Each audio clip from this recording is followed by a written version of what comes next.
Bharatiya Janata party की सरकार में 2024 में वक्त अमेंडमेंट बिल पास होने के बाद मुस्लिम समुदाय में काफ़ी आक्रोश था और इसको लेकर के जगह जगह भारतीय जनता पार्टी को घेरा गया और बताया गया कि वक्त अमेंडमेंट बिल जो पास हुआ है भारतीय जनता पार्टी की सरकार में, वो मुसलमानों की जो वक्त की संपत्ति है उसको हड़पने का काम करेगी। इसी को लेकर के अब भारतीय जनता पार्टी की सरकार हर विधानसभा में और हर जगह वक्त अमेंडमेंट बिल को लेकर के मुस्लिम समाज के साथ खुली बैठक करके उनको समझाने की कोशिश कर रही है कि वक्त अमेंडमेंट बिल जो पास हुआ है वो मुसलमानों के, जो गरीब तबके के मुसलमान हैं, उनके फायदा और हित के लिए ये वक्त अमेंडमेंट बिल है।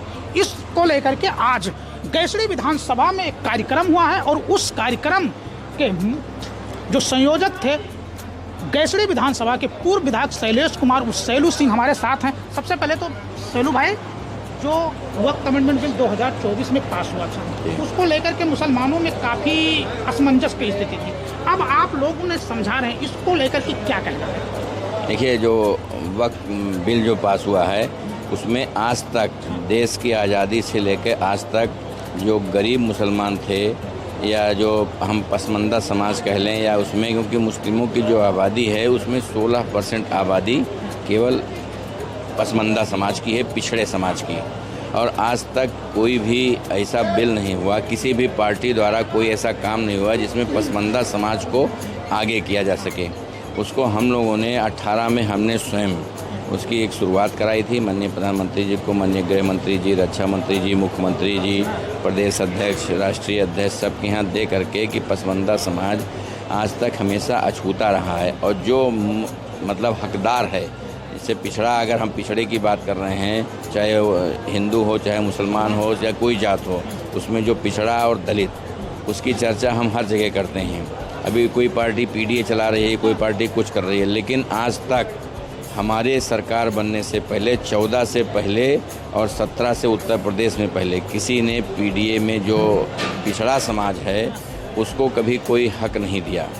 ना तो कांग्रेस में कभी मुस्लिमों की चर्चा सभी लोग करते हैं, वोट बैंक की तरह इस्तेमाल सभी लोग करते हैं, लेकिन आज तक कभी पिछड़े समाज को, जो मुस्लिम हैं, उनको कोई हक नहीं मिला। हमने शुरुआत कराई, आज हमने 18 में शुरुआत कराई थी और आज धीरे धीरे आज देखिए पूरे देश में आज प्रधानमंत्री मोदी जी ने 15 अगस्त के दिन पिछले साल पसमानदा का नाम लिया। राष्ट्रीय उपाध्यक्ष हमारा पसमानदा का है, हमारा राज्यसभा का पसमानदा का है, हमारा मंत्री उत्तर प्रदेश में एमएलसी है, मंत्री हैं, पसमानदा के हैं। और लगभग हमने 300 टिकट पूरे नगर निकाय चुनाव में पूरे उत्तर प्रदेश में हमने पसमानदास को दिए थे, जिसमें से लखनऊ में ही और जगह लगभग हम 160 लोग जगह पे हम चुनाव जीते हैं। पसमानदा के जो हमारे सभासद हैं वो लखनऊ में 9 सभासद हमारे पसमानदा समाज के मुस्लिम समाज से हैं। अभी हमने कुदर की सीट जिसमें 65-70% केवल मुस्लिम आबादी है और वहाँ पे हमने 1 लाख से ऊपर के मतों से चुनाव जीते हैं। तो कहीं ना कहीं ऐसा है कि जो मुस्लिम समाज के जो ऐसे तबका है, आज हमारी पार्टी जो व्यवस्था कर रही है, आज हम वक्फ बोर्ड की चर्चा करें, वक्फ बोर्ड में जो आज बिल लाया गया है, इसमें जो आज़ादी के पहले और जो मुग़ल शासनकाल में 800 साल शासन रहा, उन शासनकाल से लेकर के आज तक जो मुस्लिम समाज के लोग थे या उसमें जो शासन में थे, अंग्रेज आए, उसके बाद देश आज़ाद हुआ, तो जो लोग अपनी ज़मीनें, ज़मींदारी प्रथा ख़त्म हुई, तो जो ज़मीनें लोगों की ख़त्म होनी थी, गरीबों में बंटनी थी, वो कुछ तरह से जो बड़े बड़े लोग थे वो वक्फ बना करके और उन ज़मीनों को, उन प्रॉपर्टीज़ को कहीं ना कहीं हथियाने का काम किए। आज आप उदाहरण ले लीजिए, आप हमने कहा ना कि धीरू भाई अंबानी का घर है, वहाँ महाराष्ट्र में कई ऐसी प्रॉपर्टियाँ हैं, सुप्रिया सुले जी का स्कूल है, मौलाना मदनी का दिल्ली में उनका, उन्होंने लगभग 15 बीघे ज़मीन बेच दी। हेलो भाई, जब वक्त अमेंडमेंट बिल पास करना था तो आप लोगों से कहीं ना कहीं ये चूक हुआ कि बिल पास से पहले जिस तरीके से आप जन जागरण आप कार्यक्रम करा करके मुसलमानों को फीडबैक ले रहे हैं, समझा रहे हैं, बिल पास कराने के बाद अब ले रहे हैं, तो कहीं ना कहीं ये लग रहा है कि इस अगर पहले कर लेते तो आज इसकी ज़रूरत नहीं थी। नहीं, ये पहले कोई अमेंडमेंट हम जब लागू करेंगे या बात करेंगे, कोई भी चीज़ हम कार्य करने, आप भी अपने घर में सोचो कि हम अब की बार खेत में फलाना चीज़ बोएंगे तो आप अगर 4 भाई हो तो कोई अब की बार यार धनिया बो तो ज़्यादा बढ़िया लगेगा, ये बो तो ज़्यादा अच्छा लगेगा। तो उन सब चीज़ों की अलग बात है। आज जो हम लोगों का है कि अगर हमें पहले चीज़ चर्चा कराते, जन जागरण कराते, जनमत संग्रह कराते, तो उसमें कुछ पक्ष और कुछ विपक्ष दोनों आता और ये पारित होने में समस्याएं आती। कोई भी अमेंडमेंट, चाहे कोई सरकार रही हो, संविधान में संशोधन लगभग 96 बार कांग्रेस ने किया। हमने जब किया, चाहे 370 हटाने का था, चाहे महिला बिल लाने का था, महिलाओं को आरक्षण देने का मामला था, या ऐसे जो गरीब लोग हैं उनको आरक्षण देने, लेकिन ऐसी चीज़ों पे हमने जो किया वो आम जनमानस के हित के लिए किया। पिछली सरकारों ने किया, लेकिन जो भी अगर हम पहले से अगर करके करेंगे तो उन चीज़ों को हम लागू नहीं कर सकते हैं। उससे पहले ही विरोध शुरू हो जाएगा जगह जगह पे। आज कोई भी ऐसा नहीं है कि मुस्लिमों की जो आबादी है उसमें 90% लोग अपने घरों में बैठे हैं। उनको पता है कि वक्फ बिल की वजह से हमारा क्या भला होने वाला है। 10% लोग ऐसे जिनको लगता है कि हमारी संपत्ति चली जाएगी। हमने जो वक्फ बोर्ड की ज़मीनों पे कब्जा करके अवैध बिल्डिंगें बनवाई हैं, दुकानें बनवाई है, शॉपिंग मॉल बनाया है, स्कूल बनवाया है, वो हमारा हटा दिया जाएगा। तो इस वजह से वो लोग, केवल 10% लोग उसमें हल्ला मचा रहे हैं, चिल्ला रहे हैं, डर रहे हैं। और आम मुसलमान जिनको जानता ही नहीं, हमारे जो विधानसभा की बात अगर कर लें या हमारे ज़िले की बात करें, तो इनको बहुत सारे मुसलमानों को पता भी नहीं कि वक्फ बोर्ड होता क्या है।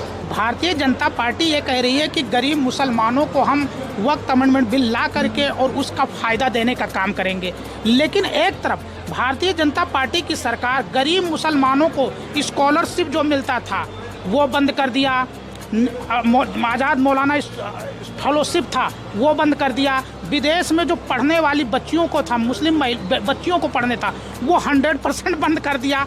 513 करोड़ बजट था, 94 करोड़ पे ला करके करा दिया। तो यही उन लोग यही शिक्षा की बजट, मुस्लिम समाज की शिक्षा की बजट में बात कर रहा हूँ। तो यही तो उन लोग कह रहे हैं कि अगर भाजपा को इतना ही हमारे बारे में चिंता है तो इसको बंद करने की क्या जरूरत थी। देखिए, बंद नहीं किया गया। उसमें जो व्याप्त भ्रष्टाचार थे उनको लाभ कितना मिलता था।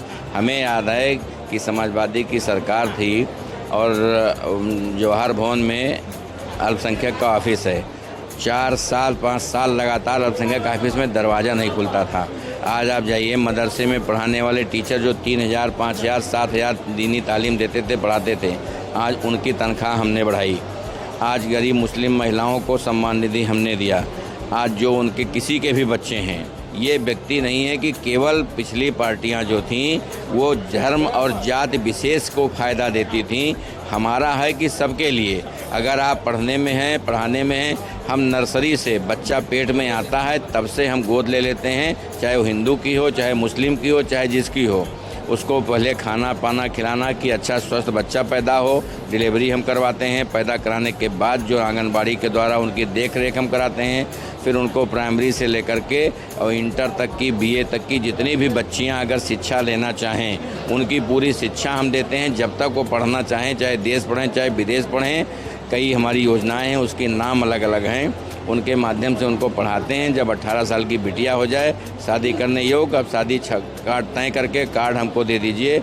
हम 20,000 रुपये सपा बसपा सरकार में मिलता था, हमने 51,000 किया था 17 में, अब हमने उसको 1 लाख कर दिया। यही तो बात है सैलू भाई, आप गैसरी विधानसभा के सबसे चर्चित है। जितना प्यार हिंदू करता है उतना प्यार मुसलमान करता है, और दोनों लोग आपसे प्यार करते हैं और दोनों लोग मानते हैं। लेकिन उन लोगों का कहना है कि हमारे मदरसों पे उत्तर प्रदेश की सरकार बुलडोजर चला रही है और हमारे बच्चे अशिक्षित हो रहे हैं। तो कम से कम मिथिलेश भाई इस बात को सैलू भाई से भी पूछिए कि कम से कम वो हम लोगों का तो आवाज़ बने। कम से कम जो शिक्षा का मंदिर है, मदरसा जहाँ गरीब तबके के बच्चे पढ़ रहे हैं, कम से कम वो तो ना टूटे, उनका कहना। देखिए, टूटने की बात कहीं नहीं है। जो हमारे, चाहे वो मदरसा हो और चाहे स्कूल्स हों, जो टीन के घर में, छप्पर के घर में बिना मान्यता प्राप्त स्कूल चलते थे, जिनको ऐसी तालीम दी जाती थी जिसका कोई भविष्य उसका खराब, जिन बच्चों को हम नर्सरी से लेकर के और ईयर तक की हम ऐसी शिक्षा दें, ऐसी व्यवस्था दें कि जिनको हम आगे उनका कोई भविष्य नहीं है। हाई स्कूल पास, इंटर पास व्यक्ति उनको पढ़ा रहा है। हमारे स्कूलों में BEd और TT पास, BEd पास, TT पास, LT पास वो व्यक्ति हमारे पढ़ाते हैं। आपके यहाँ PDA वाले कौन से जो भी मतलब हमारी जो शिक्षा है, हमारी शिक्षा पद्धति की ऐसी तालीम हम अगर नर्सरी से ही बच्चों को नहीं देंगे तो आज उनको आगे चल के 8वां 8th क्लास के बाद क्या मिल पाएगा।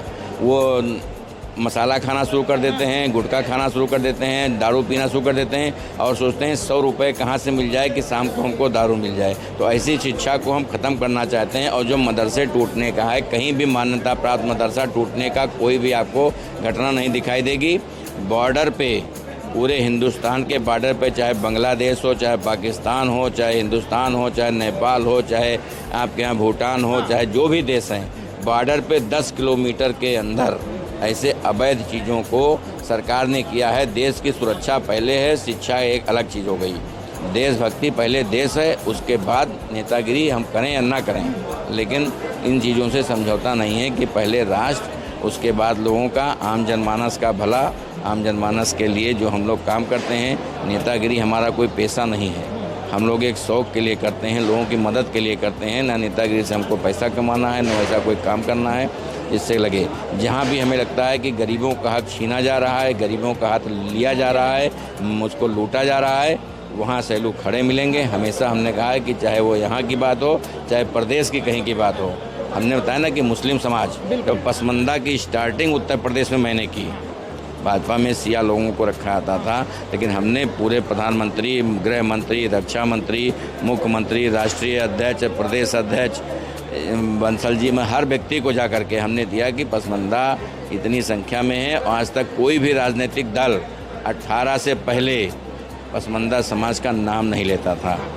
सवर्ण मुस्लिम वहाँ हर जगह हावी थे, चाहे वो सपा रही हो, आजम खां को देख लीजिए, बसपा नसीमुद्दीन को देख लीजिए, वहाँ पे सलमान खुर्शीद को देख लीजिए, यही 4-6 चेहरे, कपिल सिब्बल देख लीजिए, ऐसे ऐसे 4-6 चेहरे थे कांग्रेस, सपा, बसपा में जो मुस्लिमों के मसीहा बनते थे और उनको केवल गुमराह करके उनका वोट बैंक की तरह उनको इस्तेमाल करते थे। ये ज़रूरत है कि आज आपको परिवर्तन दिखाई दे। अगर भारतीय जनता पार्टी, हम बराबरी का दर्जा दे रहे हैं, हर चीज़ को कर रहे हैं, क्योंकि अगर सेकुलर पकुलर का नारा लोग देते हैं तो हमारा अखंड भारत में 3 हिस्से हुए, पाकिस्तान, बांग्लादेश और हिंदुस्तान।